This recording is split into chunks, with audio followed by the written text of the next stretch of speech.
अर्थ पर natural disasters में से हरिकेन से हुई तबाही काफ़ी बड़ी और सीरियस होती है और कुछ सालों से साइक्लोन्स अब जल्दी जल्दी डेवलप होते हैं, जिसका रीज़न समझा जा सकता है अर्थ के क्लाइमेट में बदलाव आना। नॉर्मली हर साल 10 डिजास्टर्स हरिकेन्स ऐसे बनते हैं जिसमें सौ लोगों की मौत होती है और अरबों खरबों रुपए का नुकसान। लेकिन शुक्र इस बात का है कि इस तूफानी हवाओं की स्पीड तो बहुत तेज होती है, लेकिन जो ये तूफान का गोला जिसे साइक्लोन कहते हैं, ये धीरे धीरे स्पीड से आगे बढ़ता है। यानी एडवांस में ही साइक्लोन किस रीजन से जाएगा इसका अंदाजा लगाकर सावधानी बरती जा सकती है, नहीं तो जानी नुकसान की तो कोई गिनती ही नहीं। क्योंकि साइक्लोन्स काफ़ी किलोमीटर एरिया तक फैल सकता है, इसलिए ये आपकी नॉर्मल हवा वाले तूफान से भी ज़्यादा खतरनाक होता है। आपको लग सकता है कि साइक्लोन्स 1000 या 1500 किलोमीटर तक फैल सकता है, लेकिन हकीकत में ये कितना भी बड़ा और स्ट्रॉन्ग बन सकता है।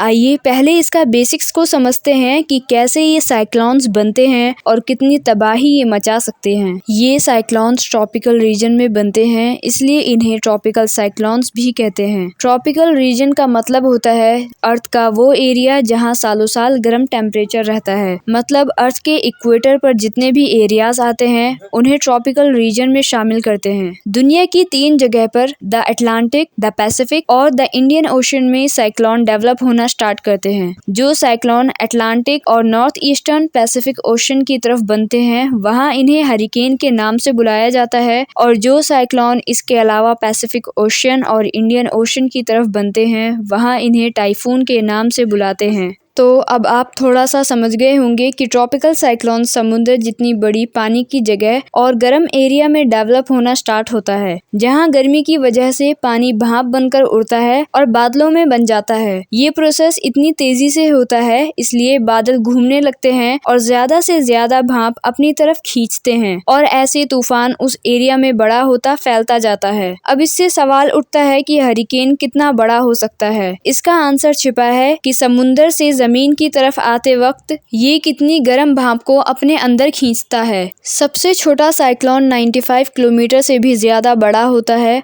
और सबसे बड़ा साइक्लोन 2000 किलोमीटर से ज्यादा बड़ा होता है, जो कि राजस्थान का दुगना एरिया होता है। जब साइक्लोन ज़मीन की तरफ जाता है तो इसकी इंटेंसिटी कम होती जाती है, जिससे ये उतना स्ट्रॉन्ग नहीं रहता, लेकिन इससे पहले इसके रास्ते में जो कुछ भी होता है उसे ये तबाह कर देता है। हरिकेन्स के साथ मूसलाधार बारिश और तूफानी हवाएं होती हैं, जिसकी वजह से टॉर्नेडोज बनने की भी काफ़ी चांस होते हैं। जो हरिकेन्स अटलांटिक ओशन में बनते हैं वो कैरिबियन सी की तरफ जाते हुए और बड़े होते जाते हैं और अक्सर नॉर्थ या सेंट्रल अमेरिका की ज़मीन पर एंटर कर जाते हैं। लेकिन इसके अलावा वो हरिकेन्स जो इसकी अपोजिट डायरेक्शन से होते हुए अफ्रीका देश में चले जाते हैं और या पैसिफिक ओशन में बनकर वेस्ट कोस्ट ऑफ अमेरिका की तरफ जाते हैं, वो हरिकेन्स कभी कभार ही बनते हैं। हरिकेन्स की ताकत मेजर की जाती है इस इंस्ट्रूमेंट के थ्रू, जिसका नाम होता है सफीर सिम्पसन हरिकेन विंड स्केल, जो हरिकेन्स को कैटेगरी 1 से लेकर कैटेगरी 5 में डिवाइड करता है, जिसमें कैटेगरी 1 सबसे कम ताकतवर हरिकेन होते हैं जिसकी हवा की स्पीड 153 किलोमीटर पर घंटा होती है, और सबसे पावरफुल हरिकेन होते हैं कैटेगरी 5 में जिसकी हवा की स्पीड 253 किलोमीटर पर घंटा से ज्यादा होती है। अब हमें मालूम हो गया कि हरिकेन्स कैसे बनते हैं, तो चलिए अब हम जानेंगे कि ये कितने पावरफुल होते हैं। सभी ट्रॉपिकल साइक्लोन्स हरिकेन में डेवलप नहीं होते। अंदाजन हर साल दुनिया में 80 साइक्लोन्स बनते हैं जिनकी हवा की स्पीड 120 किलोमीटर पर घंटा के करीब होती है, जो कि टाइल्स को उखाड़ सकती है, कमजोर पेड़ को तोड़ सकती है और बिल्डिंग्स को भी नुकसान पहुंचा सकती है। लेकिन इससे भी बड़ी प्रॉब्लम होती है बारिश, जिसकी वजह से निचले यानी प्लेन इलाकों में बाढ़ आ जाती है और लोगों की हेल्प सिर्फ प्लेन और शिप्स के थ्रू ही मुमकिन होती है। तब इसके हालातों को जाकर मैनेज किया जाता है। कैटेगरी 1 वाले हरिकेन्स की तूफान की स्पीड 119 से 153 किलोमीटर पर घंटा होती है, और ये वो स्टेज होता है जिसमें ट्रॉपिकल साइक्लोन काफी खतरनाक होते हैं। जिन इलाकों में ये हिट करते हैं वहाँ मूसलाधार बारिश होती है और इतनी जोरों की तूफान जिससे घरों की छत को काफी नुकसान होता है और गटर लाइन लाइंस भी टूट जाती है और साथ ही पावर लाइंस को भी नुकसान होता है, जिससे कई दिनों तक उस इलाके में बिजली की फैसिलिटी भी नहीं होती। साल 2012 को सैंडी हरिकेन जमैका में उतरा, जो कि एक कैटेगरी 1 हरिकेन था। इसने लगभग आइलैंड के 3/4 हिस्से की पावर लाइंस यानी बिजली कनेक्शन को भगा दिया था। घरों और बिल्डिंग्स की छत उड़ा दी और मलबे ऊपर गिर जाने की वजह से एक बंदे की मौत भी हुई थी। अकेले जमैका देश का नुकसान ही लगभग $100 बिलियन के बराबर था। इसके अलावा और एरियाज का नुकसान तो अभी गिना भी नहीं, जो कि बहुत ही ज्यादा हैवी नुकसान है उस टाइप के हरिकेन से जो सबसे वीक है और कैटेगरी 1 में आता है। जब तूफान की स्पीड 155 से 177 किलोमीटर पर घंटा होती है तो इसे हम कैटेगरी 2 में शामिल करते हैं, तो जाहिर है कि ये कैटेगरी 1 वाले से भी ज्यादा खतरनाक होगा। जब इस कैटेगरी के हरिकेन्स किसी इलाके में एंटर करते हैं तो आपको मजबूत बिल्डिंग्स की छत पर भी काफी नुकसान देखने को मिलता है और आम नॉर्मल घर तो पूरे ही बर्बाद हो जाते हैं और साथ ही हर तरफ पेड़ जड़ से उखड़े हुए होते हैं, बिजली कनेक्शन सब डिस्कनेक्ट होती है और लोगों की जिंदगी खतरे में होती है। जब हरिकेन फ्रांसिस ने 2004 को यूएस के शहर फ्लोरिडा को हिट किया था, वहां ऑलरेडी 3 हफ्ते पहले से आए हुए तूफान हरिकेन चार्ली से भारी भरकम नुकसान था। अब हरिकेन फ्रांसिस के आने से पूरे शहर का नक्शा ही तहस नहस हो गया था और ये हरिकेन 18 इंच की मूसलाधार बारिश के साथ था, जिससे वहां के स्पेस सेंटर्स और बिल्डिंग्स को $100 मिलियन से भी ज्यादा का नुकसान था और ये नुकसान अकेले स्पेस और मिलिट्री फैसिलिटीज से हुआ था। हरिकेन फ्रांसिस फ्लोरिडा में हिट जब किया तो ये कैटेगरी 2 हरिकेन था, लेकिन और शहरों में जाते हुए ये और पावरफुल होता गया और कैटेगरी 3 और फिर कैटेगरी 4 में शामिल हुआ।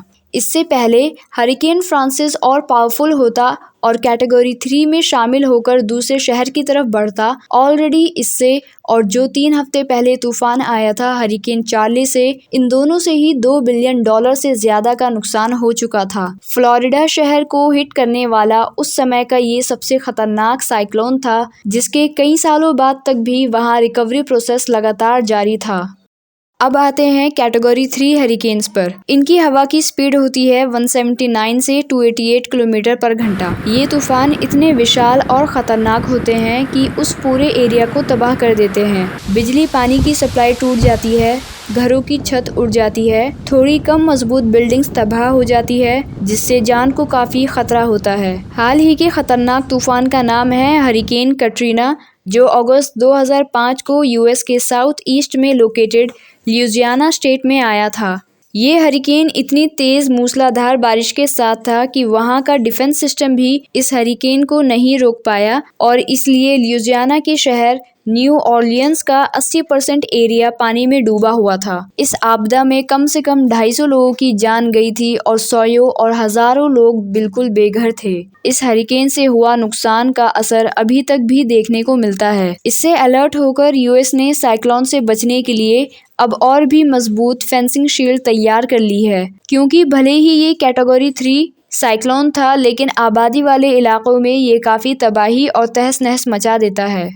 जब हवा की स्पीड 224 से 251 किलोमीटर पर घंटा होती है तो ये हरिकेन्स कैटेगरी 4 में काउंट होते हैं। इसमें बिल्डिंग्स तो छोड़ो, इंसानी जान के लिए काफी खतरा होता है। इसलिए इस केस में एडवाइस यही होती है कि जो भी एरिया इस तूफान के रास्ते में आए वो वहां से इलाका पूरा खाली कर दे, क्योंकि अगर फंस गए तो इस तूफान में कई दिन किसी तरह सरवाइव करने के बाद रेस्क्यू टीम से मदद कुछ हफ्ते बाद आती है। ऐसा इसलिए क्योंकि कैटेगरी 4 और कैटेगरी 5 के हरिकेन्स इतने पावरफुल होते हैं कि ये कई दिनों हफ्तों तक उस एरिया में रहते हैं। इस तरह का तूफान सारे घरों को तबाह कर देता है और मजबूत बिल्डिंग्स की भी ऊपर वाली मंजिलों को उड़ा देता है। बिजली और पानी का सप्लाई इतना खराब हो जाता है कि वापस सही कनेक्शन करने में कई महीने निकल जाते हैं। यही कैटेगरी 4 का तूफान हरिकेन हार्वी अगस्त 2017 को यूएस के टेक्सास और ल्यूजियाना स्टेट्स को हिट किया था। ये अब तक का कैटेगरी 4 के साइक्लोन्स में में सबसे तबाही करने वाला तूफान था। इससे लगभग यूएस को 125 बिलियन डॉलर्स का नुकसान हुआ था, जो कि कुवैत की जीडीपी से भी ज्यादा है। जिन इलाकों में हरिकेन हार्वी हिट किया था, वहां 4 दिन से भी ज्यादा दिन तक 40 इंच की मूसलाधार बारिश रही थी, जिस वजह से 30,000 से ज्यादा लोग बेघर हुए थे और 17,000 से भी ज्यादा लोगों को अर्जेंट हेल्प की जरूरत थी। सबसे पावरफुल हरिकेन्स को क्लासिफाई किया जाता है कैटेगरी 5 में। इनकी हवा की स्पीड 253 किलोमीटर पर घंटा से भी ज्यादा होती है। जिस एरिया में कैटेगरी 5 हरिकेन्स आते हैं, वहाँ तबाही होना बिल्कुल तय है। गिनती की वो बिल्डिंग्स इस तूफान को झेल पाती हैं, जो यही सोचकर एक्सट्रीमली मजबूत बनाई जाती है। वो एरियाज जहां तूफान अपनी सबसे पीक स्पीड पर हिट करता है, उस एरिया में कई महीनों तक वापस आना पॉसिबल नहीं होता, और अगर आ भी जाएं तो उनके घर मुश्किल से ही पहचानने में आते हैं। लेकिन खुशकिस्मती से इतने जबरदस्त तूफान का आना बहुत ही रेयर चांस होता है। आप खुद सोचिए, 1924 से ऐसे साइक्लोन्स सिर्फ 3 बार रिकॉर्ड हुए हैं, जबकि हर साल 80 साइक्लोन्स एरियाज को हिट करते हैं। सबसे रिसेंट साइक्लोन था हरिकेन माइकल, जो 2018 में यूएस के फ्लोरिडा स्टेट को हिट किया था, जिससे सिर्फ अकेले फ्लोरिडा में ही 18.4 बिलियन डॉलर्स का नुकसान हुआ था। मोस्टली इसमें घर और बिल्डिंग्स ही थी, लेकिन 2.8 मिलियन एकड़ के जंगलात भी इस तूफान की चपेट में आए थे, जिससे फसल और पशु को अनगिनत नुकसान था। 7 लोगों की मौत डायरेक्ट तूफान की चपेट से हुई थी, जिसमें 5 लोग डूबने से मरे थे और 43 लोग बाद में बिल्डिंग्स की अनस्टेबिलिटी यानी कमजोर होने की वजह से मरे थे। अगर वीडियो आपको इन्फॉर्मेटिव लगी तो कमेंट्स में जरूर बताइए। वीडियो को लाइक करना ना भूले और चैनल जरूर से सब्सक्राइब करें। मिलते हैं अगली वीडियो में, देखने के लिए धन्यवाद।